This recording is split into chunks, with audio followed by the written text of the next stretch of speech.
What's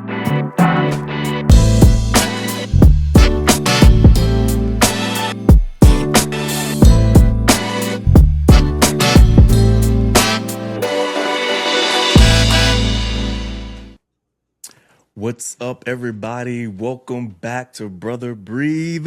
It has been a minute, and I'm so excited to be able to share with you all during this lovely month of February as we're celebrating Black History Month, but also just excited to be back in community with you all. In case you forgot, it's your boy Tate Desay. I am the host and founder of Brother Breathe. Before we hop into this wonderful conversation, I do want to ask a question. Have you ever heard of Solomon Carter Fuller? Have you ever heard of that name? Well, let me tell you, Fuller is widely recognized as one of the first Black psychiatrists in the U.S. He was born in Liberia. He moved to the U.S. at the age of 17 to attend Livingstone College in North Carolina. After graduating, he went on to earn his medical degree from what was then the Boston University School of Medicine in 1897. He later worked alongside Alois Alzheimer. Yes, that's Alzheimer. Some of you may know that name, right? As a research assistant. Because he was fluent in German, Fuller, Jesus, translated much of Alzheimer's work into English, helping expand access to that research and reshaping how clinicians understood the disease, not as insanity, but as a physical degeneration of the brain. Yet, even with his brilliance, Fuller's relationship with the Boston University was marked by realities of racism. He was reportedly paid less than his white colleagues, overlooked for promotion, and he even shared that he believed that his career would have reached even greater heights if not for the color of his skin. Let that just sit for a moment, all right? Because the history still echoes today.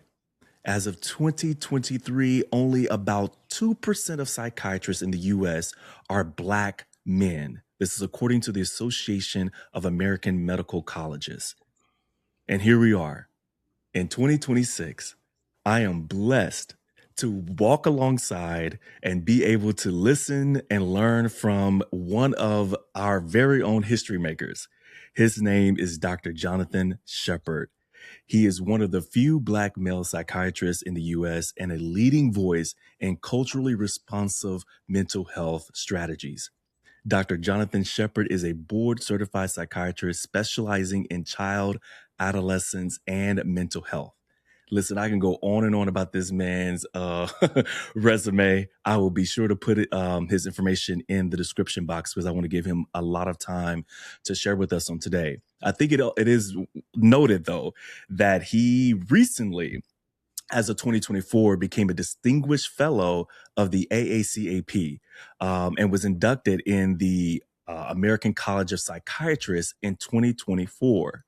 He is also the founder of Where Ministry and Medicine Flourish, a national platform combining clinical insight with faith-based mental health education through workshops, tours, and live events.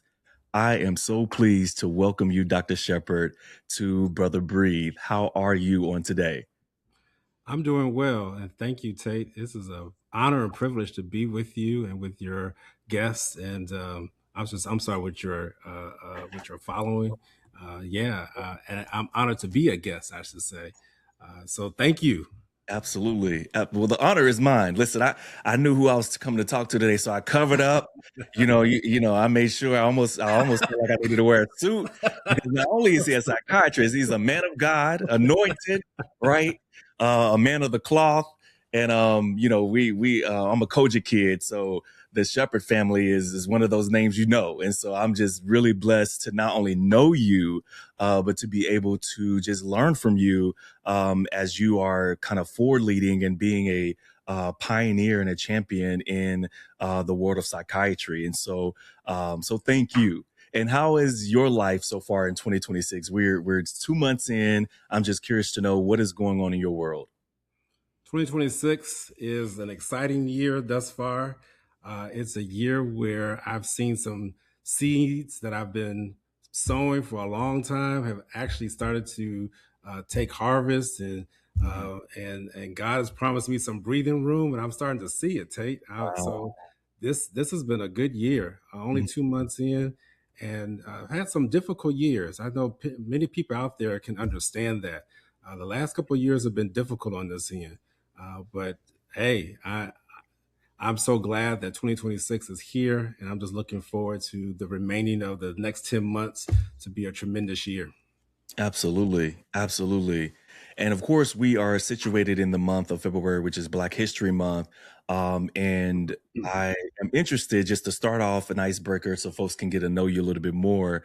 Um, I'm interested in knowing, was there a moment in your childhood where you felt the most seen by Black excellence? Maybe it was a TV show, a book, or maybe rightfully in your own family.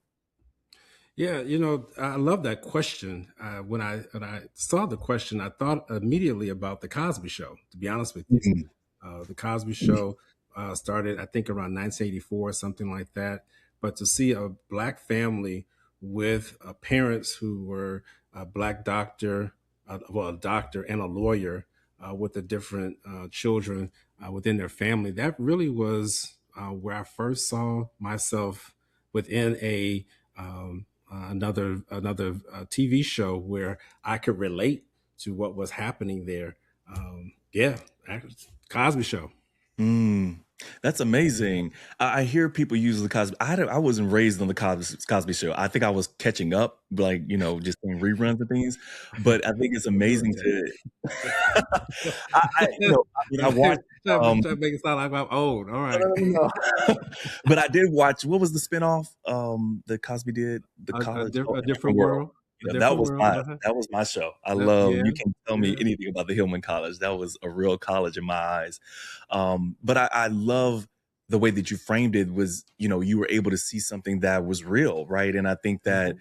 those possibility models are important, right? To see that.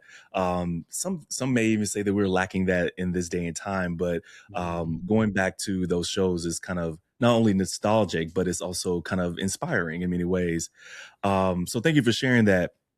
We typically like to finish the sentence here at Brother Breathe. And so I'll give you a prompt, and you will finish however you like, whether it's funny, whether it's deep, whether it's vulnerable or poetic. Just do whatever the spirit leads. So I'll start off with: being Black in America means Marginalized. I feel most proud of my culture when. We rally together for a single cause. Black Lives Matter movement, for instance. Mhm. The first song that made me feel seen as a Black person was. And don't say yes, Lord. Uh, I honestly lift every voice and sing. Okay. Yeah, I grew up in a community that was primarily white, Jewish community, and we did not know the Black national anthem, if you would. And it wasn't until I started attending a particular church where they started singing that song, and I was just struck by the words.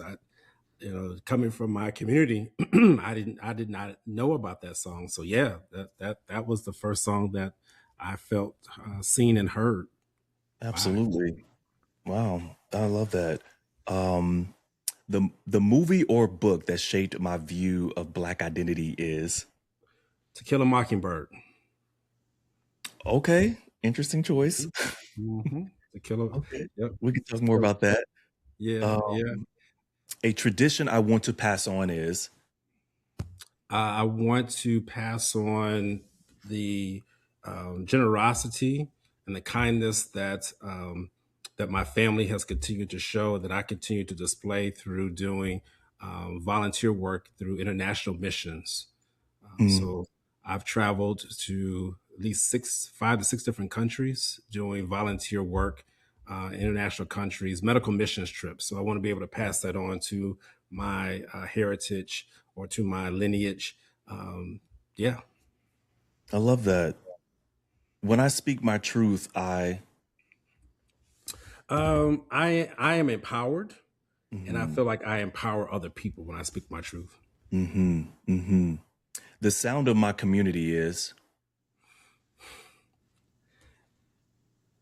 a cry for help. Mm. Yeah, it's a cry for help. And when I say a cry, I hear a yelling, if you would.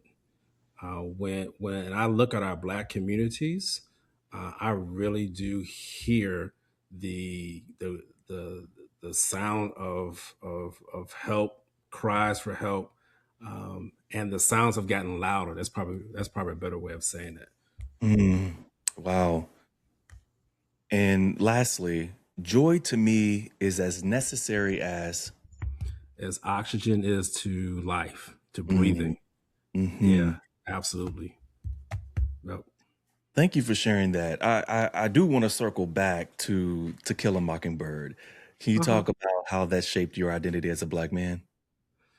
Well, that particular book, again, you have to remember where I grew up. I grew up in a white Jewish neighborhood, and to read a book about racism and to read a book about how a white lawyer was advocating for the rights of a Black person, a Mhm. Black man who was accused of raping another white person allegedly. Um, it is interesting because and thank you for allowing me to shape more of that, because I can hear some people say, well, Shepard, what are you trying to say, that that you need a white person to assist you or help you? Mm. No. What I am saying is that what it opened for me is the ability of other people beyond Black people being able to work together for a common cause, and recognizing the injustices and knowing that those injustices cannot just be solved through one particular race. Mm. And it also helped me to understand that there are other people beyond Black people who understand what we're going through. Yes, they may not have experienced it the same way, but I don't negate their ability to have empathy to be able to say, "Hey, let me share share or assist how I can help you." Yeah. Um, I'll never forget that book. I was in junior high when I read that book, and it just really did something to me. Um, Mm. yeah, yeah. So, And it's still relevant. I mean, it was assigned to my high school senior class, and it was a part of our reading curriculum. And it did similarly to what it did to you. It really moved me in a way. And then seeing the film, where I think the lead actor was Gregory Peck, if I'm recalling correctly. And one of the most standout scenes was when the Black folks who came into the courthouse. Packed the courthouse out to support the that's right. accused, and they were standing up and in the because they only could sit in the balcony area. And I Hmm. just thought that it was so powerful to see that community matters, right? Yeah.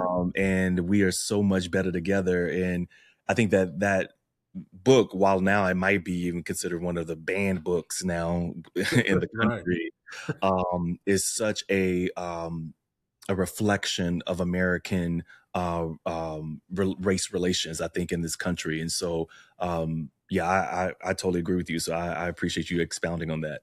Yeah, and racism, you have to remember, is a public health concern. Mm. Period.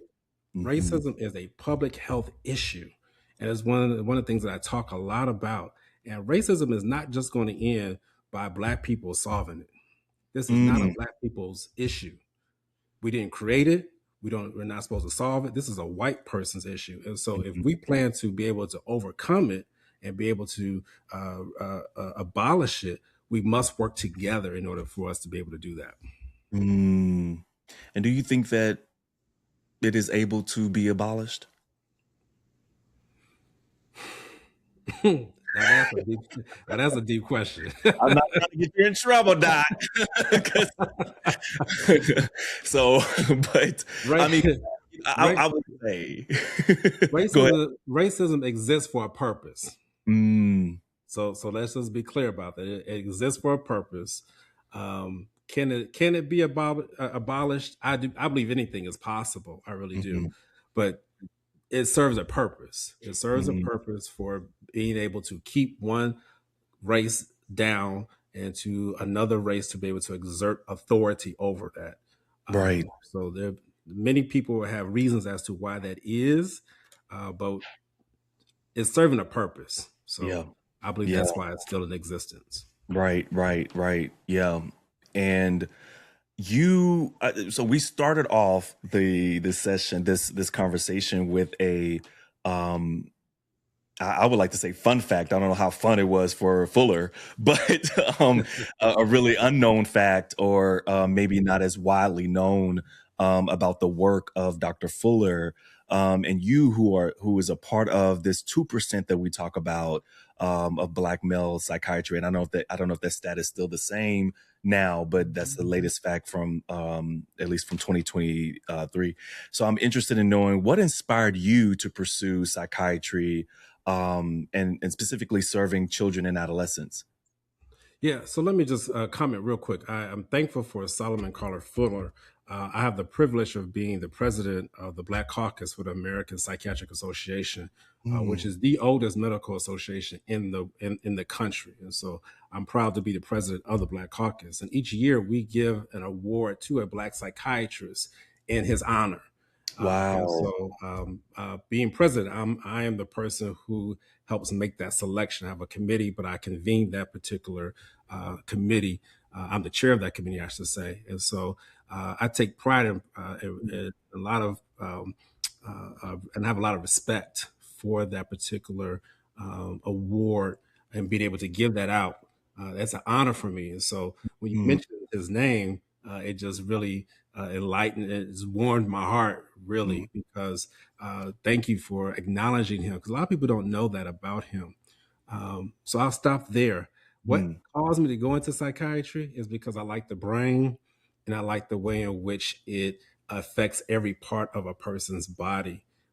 Honestly, I did not go into medical school to become a psychiatrist. I thought those people were weird and needed help themselves. mm, So my plan was to be a pediatrician.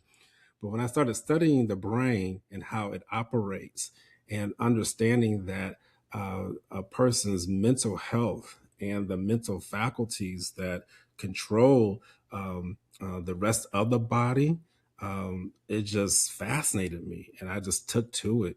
And so now I mean, I love what I do. I'm mm, passionate about it. And I think the psychiatrists are the smartest physicians out there. You can't mhm. tell me otherwise. But yeah, because we understand how the mind, well, we try to understand how the mind works, because sometimes I don't understand how my mind works. Mm. But how to be able to combine the emotional, mental, and physical health of a person. I love that. And so that's why I chose psychiatry as my specialty. Wow. So you are literally standing on the shoulders of Dr. Fuller, and it's amazing to see you pass on that legacy. So thank you for sharing that part of your work, but then also sharing about your original uh, goals or pursuits was to go into being a pediatrician. And so I'm interested in knowing, for you, what was it about psychiatry outside of like the love of the mind, but even you as so this is kind of like a twofold question. Outside of the love for the mind, what really drew you to want to study psychiatry as a Black man, knowing that you were going to be up against a lot of um, barriers, right? And how did that kind of like shape the way that you practice now in this field? Yeah. So psychiatry, I chose psychiatry because I wanted to figure out a way in which I could express my passion for the brain, and mental health and how it works and how it operates the body. So honestly, Tate, I was going to go into neurology, Mm, and because I was just like, psychiatry, people are weird over there. So I still struggle with it to my last year of medical school.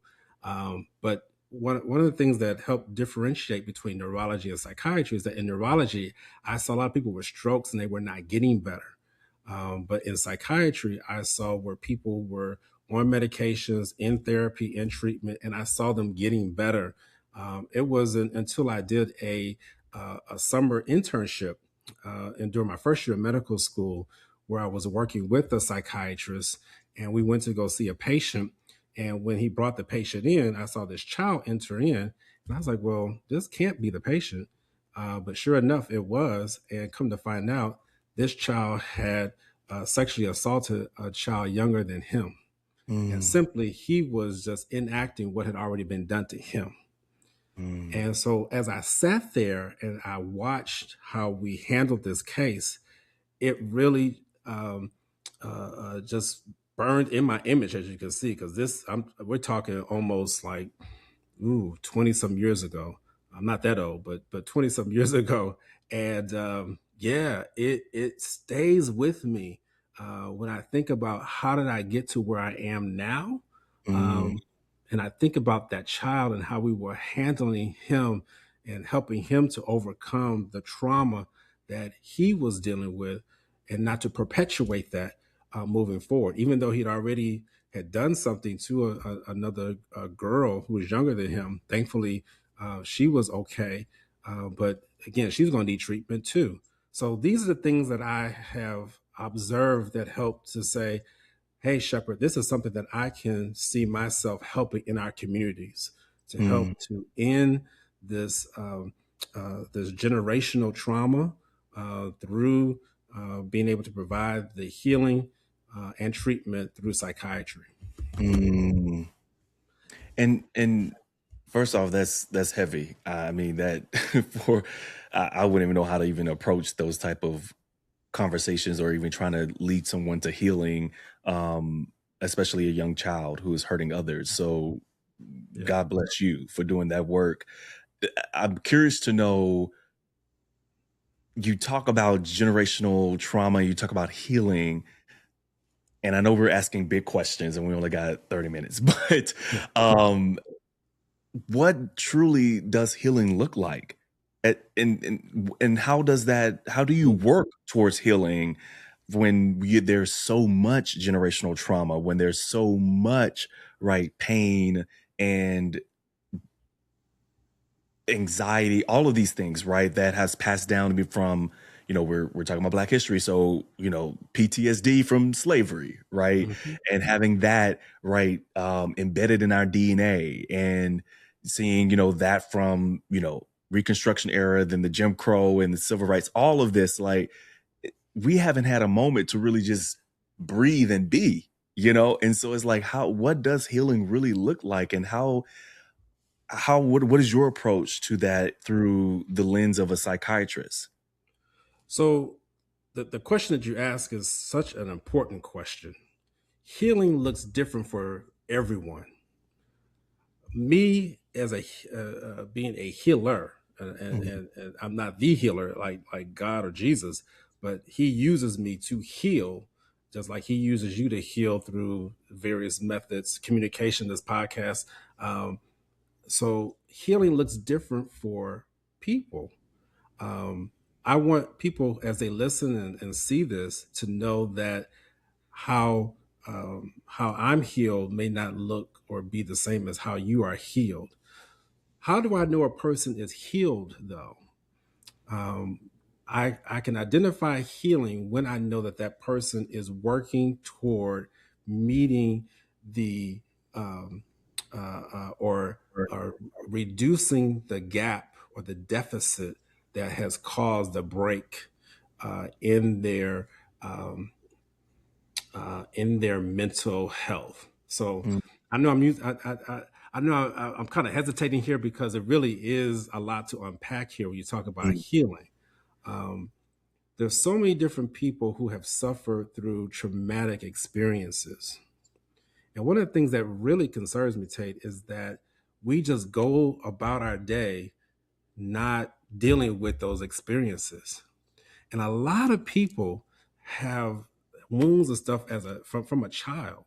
Honestly, we didn't get the love, we didn't get the nurture, the nourishment, whether it be the internal love or external love that we should have gotten from our parents or whatnot.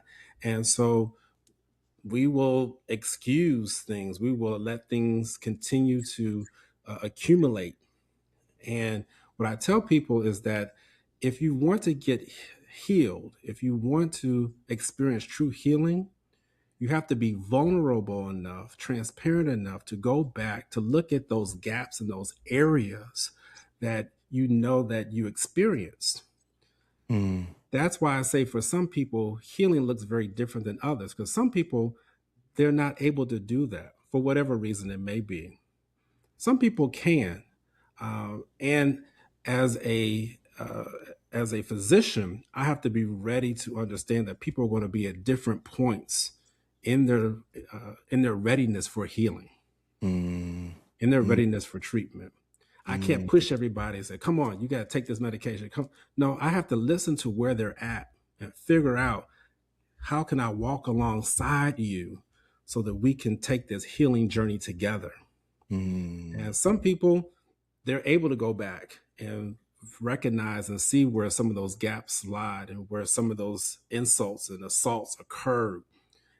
And the interesting thing about this, Tate, is that you can have various different people who may have caused those hurts and whatnot, and some of those people are dead, and Mm-hmm. yet we're still waiting for that person to come back and say, "I'm sorry." Mm. And I'm like, that's not going to happen. So, how do we now help you to say, this did happen? It should not have happened, but how can you move forward? So Mm-hmm. that's why I say healing for so many of us looks different. I want to, first of all, I just want to let your audience know too, it's okay if you are even triggered by a little bit of this conversation, because I want you to know that there is help for you. And it's okay if you're at that point to say, you know what, I hear what Shepard is saying. I may not be ready yet, but at least I know at some point I can get to that point. And Mm. that's okay too. Um, Mm-hmm. yeah, yeah. So uh, I'm really trying to keep it on the surface level without going too far in depth. Um, I'll say this because you did ask this question earlier. As a Black man, I recognize and I see so many of our Black men who are hurting, and I've made it my mission to make sure that when I see other Black men, regardless of whether they're healed or not, I communicate with them. Yeah. I converse with them. I let them know that they are seen, that they are heard, that they are valued. I have the awesome privilege of mentoring some Black male physicians right now on a monthly basis. So there's a group I started 2 years ago. And let me tell you, they have changed my life. Mm. Not me changing it, they have changed my life and helping me to be a better person, a better Black man, one that is seen, one that is heard, and one that knows how to value the tools and other things that that Black men bring to the table. Absolutely. Absolutely. And I mean, you said so much. I took a deep breath. Welcome to Brother Breathe. Yeah, Because it's important to breathe when, yeah, if you know, as you mentioned, if folks are feeling triggered, or if you feel something rising up in you, take a deep breath, right? Just yeah, yeah, right. yeah. And I had to do that myself because what you shared reminded me, especially the point of, you may not get that apology, you may not get that acknowledgement, right? That Mhm, hurt has taken place or that harm has taken place. My father died in 2020 during the pandemic, mhm, and I wrote a letter to him, and I had to forgive him because I yeah, realized, I said, you're not going to acknowledge the harm that you caused me. You're not yeah, going to apologize, right? And I have to sit with that. yeah, And writing that letter, right? And acknowledging that I will never hear you say it, but I forgive you, right? yeah, And I love you and I'm moving on because I'm not going to let this be a stronghold in my life, right? yeah, And I put that in his casket and was able to move on. But yeah, I think that what you said was just so powerful. And I love how you kind of frame healing as a journey, yeah. right? And so, I often think about, not to switch gears, but I often think about the man, with the legion, right? In the Mhm, Bible, who, after his demons were, exercising to the pigs, and God and Jesus mhm, said, just go back to the town from which you came. I wonder if he became a healer. Like my imagination. I wonder because often when you are healed, right, and when you have Yeah. experienced something, you want everybody else to experience it, Yep. right? But you said something that was so powerful. Is like the readiness Hmm. of being healed, right? That Yeah. readiness. And so often some people are not ready, right? Sometimes grudges and that stronghold is comfort, Yep. right? And Yeah. people go all the way to their grave with a grudge or with that chokehold, right, around them when they could have been living life relaxed and free. Yeah. I am so afraid that people are living beneath their privilege Mm, because they choose to, and they're blaming someone else yeah. for it. But it's simply because you have made the choice not to forgive, not to let go. I have an upcoming series talking about letting go. It's going to be Mhm, so powerful because I understand now that I control my destiny. I mhm, control whether or not does this barrier or obstacle remain in my life, not someone else. Stop giving mhm. power to other people. And so forgiveness is not about the other person, it's about you. And once Right. you forgive yourself, because I'll be honest with you, Tate, people are not really looking for forgiveness from other people. They say they are, but most people need to forgive themselves. Mm, That yeah. that is the biggest thing that I see where people can't forgive themselves. They feel like, man, I know I should not have done that. I know he wasn't the right one. I know she wasn't the right one. I know this wasn't the right job. And they continue to allow those thoughts to accumulate, and they find themselves being disordered, unable to function, because that's what a disorder means. And they Mm, find themselves in the midst of a mental health disorder simply because they refuse to forgive themselves or refuse to let things go. mhm. Wow. Yeah. Yeah, that's so key, and especially when we talk about Black men, right? And Mhm. um, how we continue to be so hard on ourselves, right? Mhm. And think that healing or that joy is not attainable or is not something that we can actually live out. Yeah. Um, you hit on a little bit about a mentorship, and I just want to say that even just as a Black man who is not in psychiatry, but as a Christian man who has been in spaces with you and I've watched you from afar, just your example, I think, especially is important for people to understand that you don't have to directly mentor nobody or have to, take them out to eat once a month or check in on them. Just your lived example, right? Wow. Your lifestyle and the way that you make choices, the way you move about spaces can impact people, right? And I've been blessed to see you from afar and be impacted by just your example. Mhm. And I'm so interested in knowing about this ministry in medicine, right? Where you created this new initiative. And I'm wondering, how did you feel called to, or why did you feel called to merge these two worlds? I felt called because these are two areas of passion in my life. And growing up within the Pentecostal denomination, Church of God in Christ, I was taught to separate the two. I was taught that you could not do medicine and ministry together. Mm, Many times you heard sermons about um, believe the report of the Lord, not the doctor's report. right. You would hear that consistently, and I was conflicted by that because I'm like, I'm the physician. Mm, So you want me to go further, shepherd, go ahead and do all that you can do, be all that God has called you to be. But yet I'm hearing messages and sermons that were conflictual to me, and because of that, I had to have a resolve within myself that both passions God was calling me to do, they were not to be separated. mm, And so when I looked for a motto, MOTTO, that would encompass all that I was doing, medicine and ministry. And I wanted to flourish. It means I wanted to thrive. The two go hand in hand. mm, When you look at the ministry and medicine model, um, if you look in the scriptures, you look and see how Jesus healed, as you mentioned, the man who was seen cutting himself out of his right mind. He ministered to him, and he became whole again in his mind. Mm-hmm. But this was a man, and actually, I agree with you. I think that he probably did become a healer, because your testimony will heal. Yeah. So Right. your Right. experience, Mm-hmm. you cannot Because tell Jesus me that. told him to go back and tell. He told him to, Yeah. but even just how you were saying how you observed me and how that Mm-hmm. helped you, you can't tell me that the people who saw him in the grave before and now saw him in his right mind were not wondering what happened here. What happened to you? Right. How in the world can I get this experience? Right. How is it that your life was changed? Let me go follow. Let me go ask. Mm. Thank you for what you said about me. I appreciate that. I really do.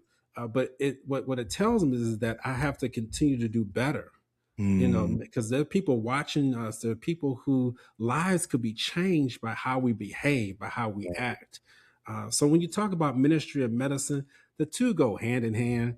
And I want to make sure that they're. So when I use the word flourish, Mm-hmm. it's allowing for me to thrive. It's allowing for the people who interact with me, that somehow whatever component that they are participating in, whether it be through a live feed, whether it be through a seminar, symposium, whatever it be, I'm going to incorporate both because it's just part of who I am. And I want to see you flourish. I want to see your ministry flourish. I want to see you be whole, whether it be physically, mentally, emotionally, financially, all of that. Mm. Yeah. Yeah. Then do you think churches are becoming more open to mental health conversations, and what more needs to happen? Yes, they are becoming more open. More needs to happen because what's happening is pastors are understanding that their members are coming in much differently. People are depressed. Mm. Leaders are depressed. Let's just keep it Yeah. real. Yeah. Leaders are depressed. Actually, I deal with more leaders than I do with congregants, Tate, to be honest with you. Mm. I believe it. Um, I believe yeah, it. I really do.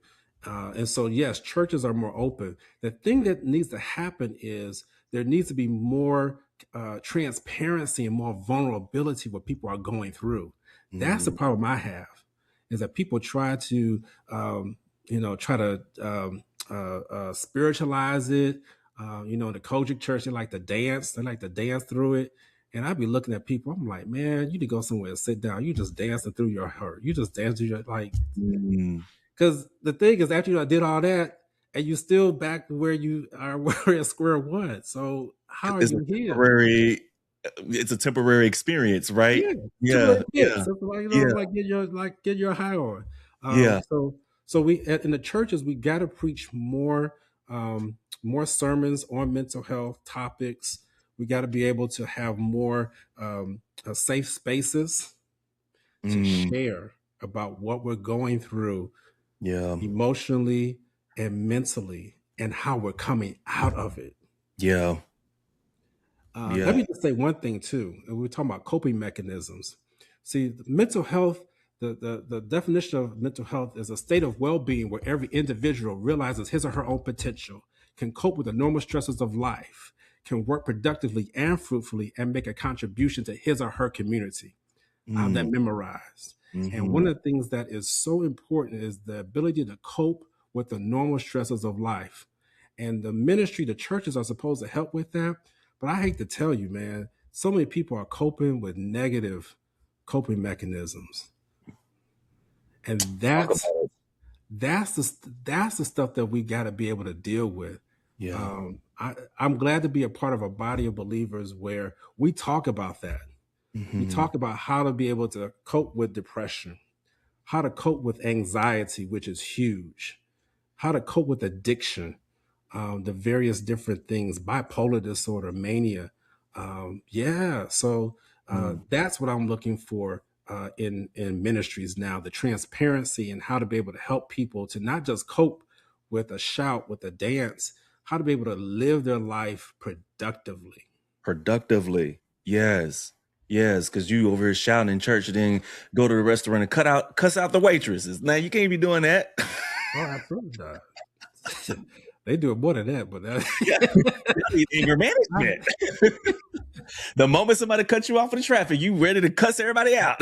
Oh, While listening to Shirley Caesar in the room and your speakers. We look, they got do it in it. the church. They do it in the sanctuary. You said their seat. Don't sit in the. Oh gosh, the seat assignments is wild in the church. That's a way to piss somebody off. That is. But I appreciate this conversation so much, and you work in such high stress environments, and I'm sure you deal with a lot of stories and just different clients that come in and out of your office, or maybe even you hearing stories from mentees who need guidance. I'm curious to know, what is your daily practices or grounding rituals that helps you stay mentally and spiritually centered? Absolutely. So each morning, you can find me praying, meditating. When I am my commute to DC, I have an audio book on. Right now, I'm reading the seven habits of effective leaders or effective Mhm. people. I believe Stephen Covey. Mhm. So I'm reading different books. I will check in with my Bible app to see what the scripture is for the day. I also work out. Uh, I'm not as built as you are, but I'm trying. I'm trying to get there. Journey. um, uh, but I spend 10, 15 minutes stretching, exercising. Again, these are things that help to relieve the tension within the stress points of your body. And you need that type of time to get your head in the game. So Mhm. many people, depending on who lives with you, or whether you're married, single, or how many people you have in your family, people don't get enough time to meditate, to get their head prepared Yeah. for the workday, or whatever your workday may look like. And you need that time, whether it Mhm. be in the shower, whether it be on your ride home, ride to work, or ride home from work, or whatnot. So those are ways in which I help to prepare myself for the day, calm myself down. I don't listen to a lot of noise. You got to watch out who the people you talk to on your way to work. Absolutely. You can't be Mhm. talking to a lot of messy people, getting you Right. all riled up, and then you walking into work ready to go out. I mean, Right. come on now. So you That's have to true. be careful of your conversations. I love to vacate. I love to take trips. Make sure that I keep myself up as far as my mental health. I check in with my family. Mhm. That's huge. Everybody's got family drama, just Yeah. like I do. But again, I check in with them. That helps to ground me. That helps to keep me knowing my place, within the Shepherd family. So Mhm. those are the things that I do. Hmm. I love that. Thank you for sharing that. And for any of the brothers out there who may feel overwhelmed or emotionally numb, I'm curious to know, just from your expertise, what are some simple ways that they can kind of recenter themselves and reconnect with themselves, especially amid all the news articles, all of the, unemployment rates going up, all of these things that are happening. How can folks, especially Black men, stay true to themselves and reconnect? Well, it's honestly in the title of your podcast, Brother Breathe. Mm, yeah. Seriously, when I do my symposiums and I talk about ways to reset, one of the ways is to breathe. What happens when a person breathes physically is that you literally reset in your brain. Uh, there is no way that you can sit still, take a deep breath in, close your eyes, and not feel better. Literally. And so that's one of the quickest ways that people can do that, to reset. So I want people to take that time. You don't have to answer people right away. Yeah. Um, take a moment to breathe. Even in this particular episode, I thought about my answers. I did write some of them down so I could answer quickly, but I have to think about what I'm going to say. So take some time to breathe. Cut the news off. You mentioned that. Turn the TV off. I haven't turned the TV on except for I watched a little bit of the Olympics today. But turn the TV off. You don't have to watch CNN. All they do is Right. replay breaking news. Everything is not breaking news. Right. So turn the TV off. Stay connected to people who feed you. I Mm-hmm. was talking a little about that earlier about the type of conversations that we have. You should have people in your circle who are not just hype folks, hype Right. your hype man, your hype girl, whatever. You should have people who keep you grounded, who should be encouraging you, who should challenge you, who should Mm-hmm. sharpen you. Mm-hmm. So those are ways in which you can help to reset. Watch what you eat. Let me say that too. Amen. Watch what you eat. Um, Sometimes we are bothered and we're aggravated by foods that we eat. And I've even had to check myself and wonder, why am I feeling so sluggish, or why am I feeling so bad? And so I'm watching even my diet more so. And so that does make a huge difference. Mm-hmm. So those are just some of the things that I tell the Black men to do, that, and we can do those things. Yeah. These are things that we can do. So choose one of them and work on them. Absolutely. Mm-hmm. Yeah. Yeah. One step at a time, Yep. Yep. and, one day that you chose not to eat a burger, but you decide to eat a salad, that's a good choice you made that day, and build from there. If you Yep. decide to walk 5 minutes a day and then you escalate and move to 10 minutes to 20 minutes, whatever that looks like, start somewhere. Mm-hmm. Start somewhere. And so, Mm-hmm. so grateful to be able to share this moment with you. By the time this episode airs, we will be in the midst of Lent season.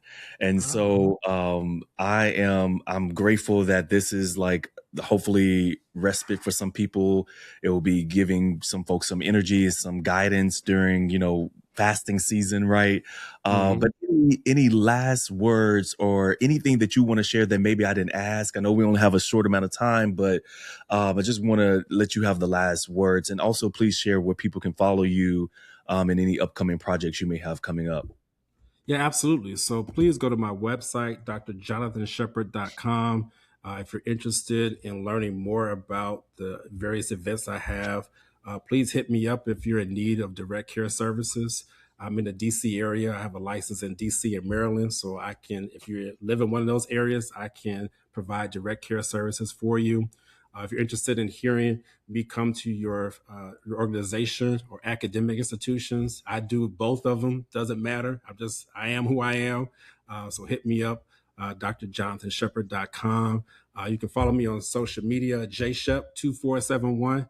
You might say, well, why 2471? Those are my parents, the last four of their phone number. So that's how I remember my parents' phone number. That's odd, I know. It's jshep2471. But you also can follow me on Dr. J Shep, but jshep2471 is my most popular handle for IG, or drjonathanshepherd.com.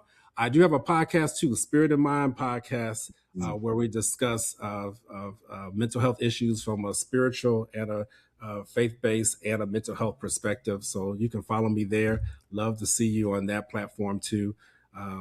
Last words that I would share with is that I want people to know that mental health is something that we all should be striving for.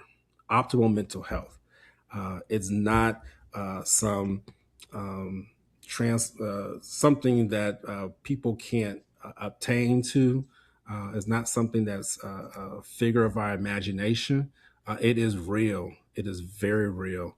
And I Mm-hmm. gave the definition earlier, and I'm going to give it one more time. That's normally how I end. Mental health is the state of well-being of every individual that realizes his or her own potential, can cope with the normal stresses of life, can work productively and fruitfully, and make a contribution to his or her community. So it's PCWC, the four tenets: potential, cope, work, and contribution. So I Mm-hmm. want to see each person be the best person, achieve their potential. I want to see you cope and cope successfully. I want you to work with purpose and then make a contribution to our community because we need you. Absolutely. Absolutely. Thank you so much for your love, for your light, for your contributions, both academically and socially and spiritually. because he didn't mention you can also have him to come into your church and preach, the Right Reverend Dr. Jonathan Shepherd, right? And I just think that it's divinely ordered that you are a shepherd, because you are shepherding many people across this nation and globe with your work and with your light. And so thank you for being a part of Brother Breathe. And for those of you out there that haven't liked or subscribed to this channel, please do so and share this particular episode with somebody that you believe that needs to hear this word. So thank you all so much. And until then, keep breathing and keep healing.